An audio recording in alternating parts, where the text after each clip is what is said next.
Here's how you can upload HD or high-quality videos to TikTok. If your videos often look pixelated, blurry, or not as clear as you'd like, I'll show you how to fix that. Don't forget to subscribe, it really helps out. Thanks. First, open the TikTok app. Start by tapping the plus icon at the bottom center to create a new video. Record a quick video, maybe of something nearby.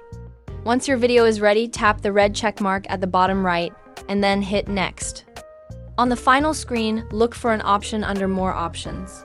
Tap on it and you'll see the Allow High Quality Uploads toggle.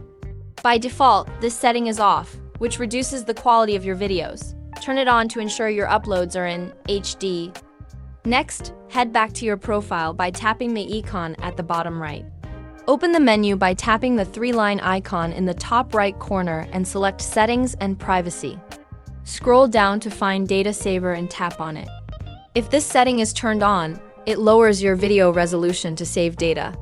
Turn it off to keep your uploads in higher quality. Finally, check your phone's settings for one more adjustment. Go to your device's settings and find the camera option. Under Record Video, make sure you're recording at the highest quality available, like 4K at 30 fps. This ensures that the videos you upload to TikTok are as crisp and clear as possible. By following these steps, you'll be able to upload high-quality videos to TikTok effortlessly. If this guide was helpful, please give it a like and leave a comment with any questions. Thanks for watching.